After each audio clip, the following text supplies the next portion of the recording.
Thank you, Jacob. That was beautiful. Um, so Rosh Hashanah actually begins tonight after sundown. So we're almost there. My reflection, I wanted to talk about one of the themes, one of the things we read during Rosh Hashanah. It's called, the reflection is called, What Would You Sacrifice? A humanistic minister explores the binding of Isaac. So I'll begin with the following. The following is introduction to a Rosh Hashanah service at the Congregation for Humanistic Judaism, again in Fairfield County, Connecticut. And it goes like this: we assemble to the sound of the shofar. The shofar is the ram's horn that's blown on Rosh Hashanah. We assemble to review and reconsider our lives. Rosh Hashanah heralds an opportunity for new beginnings. And now is the time to pause and reflect, to evaluate the past year, and to discard what no longer fits the person we want to be. Self-reflection, self-evaluation, self-renewal. These are the tasks we are called to by the shofar's blast. Our minds are open to broader issues, but Rosh Hashanah reminds us to begin with self-improvement. And this introduction, this is the perfect invitation to continue a quest that I've been on since becoming a Unitarian Universalist, and that is to investigate my own Jewish cultural heritage, one which, for all intents and purposes, I heretofore rejected. So I ask your indulgence this morning in hopes that you can relate to this journey, my journey of introspection and self-discovery, and hopefully be inspired by the spirit of renewal, the spirit of Rosh Hashanah, to possibly embark on such a journey, one of your own. So growing up, I didn't take issue with the broader themes of the Jewish holidays, and I even appreciated the music, and I appreciated the occasion to celebrate. However, as many humanists can relate, as I dug deeper into the stories of the Bible and I acquired enough of a knowledge of the Hebrew language to understand the prayers, I began to question and eventually reject what I was supposed to believe. And this led also to resentment toward my cultural heritage, out of guilt that I thought I was being made to feel for my contrarian thoughts and feelings. And eventually it also led me, fortunately, to humanism and to Unitarian Universalism. And that being the greatest irony, because now, only now, rooted firmly as a humanist Unitarian Universalist, am I comfortable examining the Jewish faith of my ancestors. One of the Bible passages read every Rosh Hashanah is called, in Hebrew, it's called the Akedah. And it is from the book of Genesis, chapter 22, verses 1 through 19. And I'm going to summarize it for you now. You probably know this story. It's the binding of Isaac. So in the story, the God character tested Abraham by commanding him to sacrifice his only son, Isaac, to God as a burnt offering. Abraham then deceived his wife, Sarah, deceived his overly trusting son Isaac in order that Isaac would accompany him to the place of the sacrifice. He tied him up, he took out a knife to slay him, and he was going to, before cremating him. And God then stopped Abraham, confident that Abraham now truly feared God. And then God provided a ram for the sacrifice to replace Isaac and saved Isaac. And he told Abraham that because Abraham obeyed him, he would guarantee Abraham countless descendants that would take possession of the cities of their enemies, thus blessing all nations with their occupation. So I read this story literally, as is my tendency. Someone held up as righteous, Abraham, in my religious practice, by his willingness to deceive his family in order to kill his own child in sacrifice to a deity in which I did not believe, a deity that actually would require this extreme, blind, and fearful obedience, and then reward it by guaranteeing the violent appropriation of all others' lands by a single family lineage that had proven this total blind obedience. This type of desire that the God character in the story had reminds me of the mindset associated today with the worst egomaniacal autocrats. That's what I thought. Needless to say, I read the story literally, and I had a few contestations on ethical and rational grounds, and I still do. And for a while, the question I asked myself was, how can anyone possibly read the story and interpret this in a meaningful way? And then I realized over time, as I became a minister, that I was asking the wrong question. The question that actually led to my reaching some sort of peace with this and with other stories, my Jewish cultural heritage and the people that find meaning in them. The question wasn't, what does it really mean? That was a waste of time for someone with my philosophical bent. The right question was, why bother exploring this particular story at all? Why bother?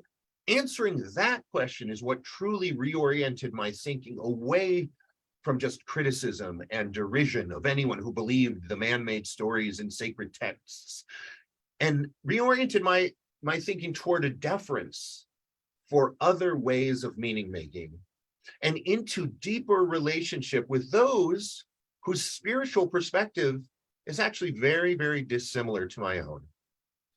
So let's answer the question, why bother using this story?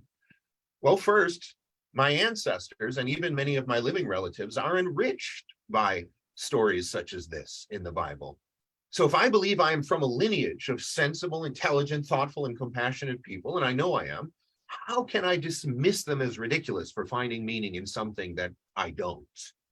In fact, if I believe my family is deserving of respect, which I do, would it not be my obligation to then explore how they might have interpreted such a story?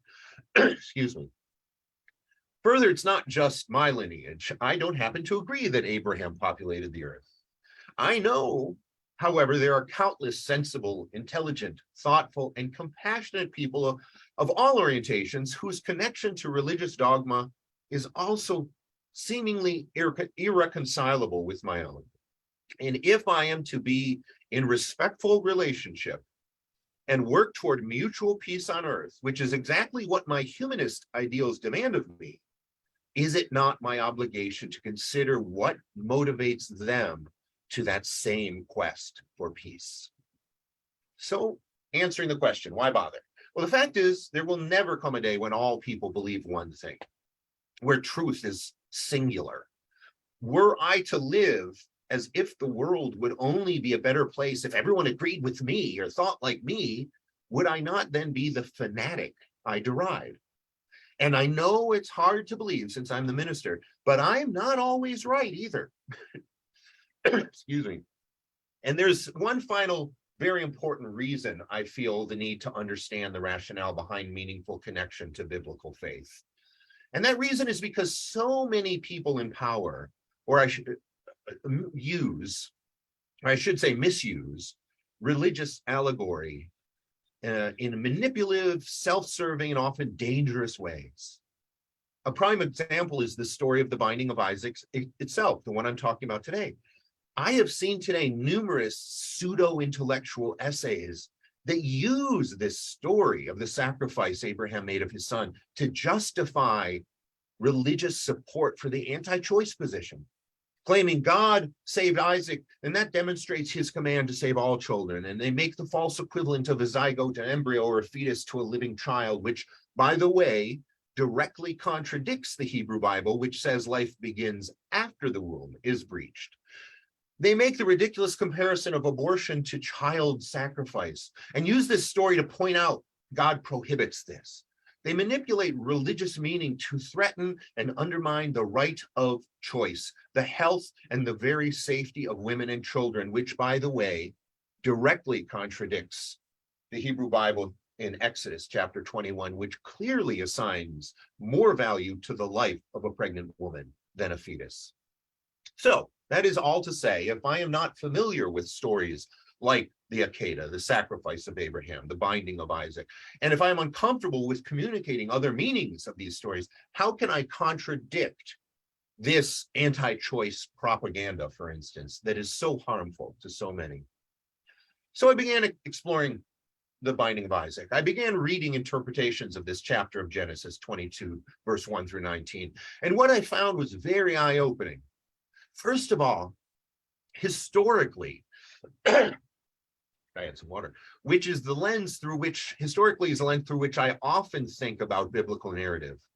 Historically, I've found out that child sacrifice was actual practice in areas of the Fertile Crescent during the time of the writing of certain biblical texts. And I am by no means justifying child sacrifice.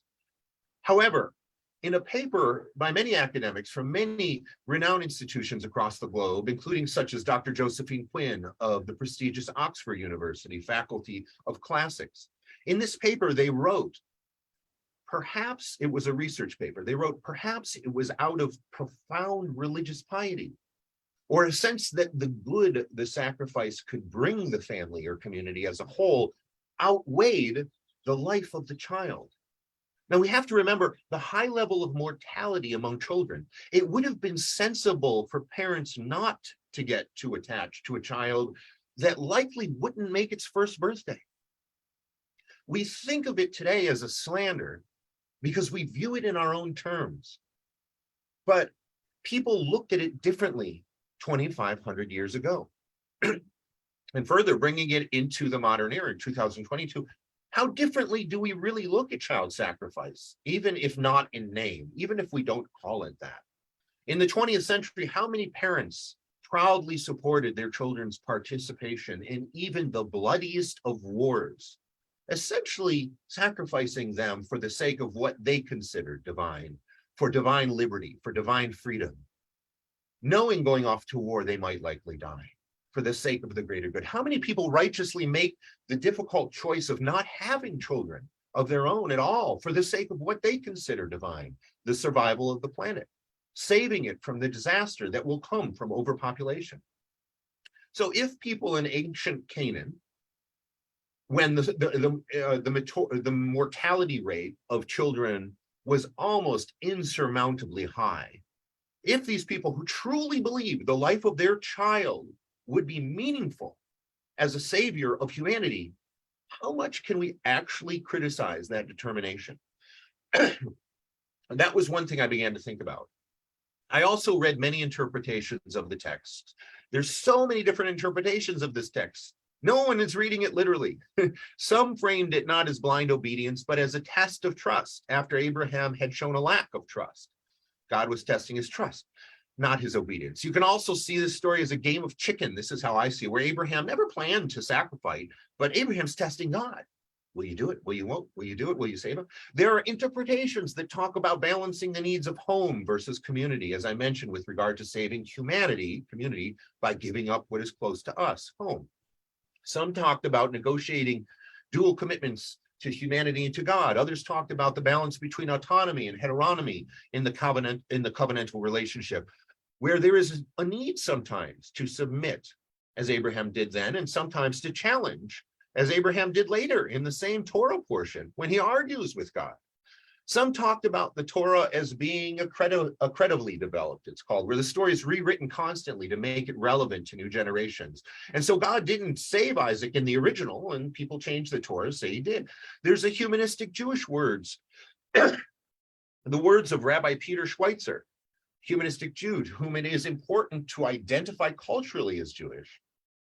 But at the same time, it's okay to directly contradict parts of the Torah in favor of others that make sense. So this rabbi contradicts this Torah portion. He writes that he strives to become the Abraham that rejects the command. He strives to become the Isaac that doesn't just go along for the ride. So he's using as a what not to do. And he goes on to quote the book of Psalms. May the words of my mouth and the meditations of my heart and the deeds of my hands be thoughtful, caring, and kind to others and to myself. So the purpose, and certainly the result of all this exploration, was not to somehow spin this finding of Isaac as a story that I would look to for meaning. I'm still just as humanistic as when I started the exploration. It's likely not a story I'm personally going to go to. I'm no closer to a belief in the God of Abraham, nor did I expect to be. However, thinking about it does make me consider what I do believe to be divine in this world and what I would sacrifice for that. For instance, if I truly aspire to the greater good of all humanity as a humanist, if the natural world is what I consider divine and all-powerful, what would I sacrifice to show I trust and respect those things.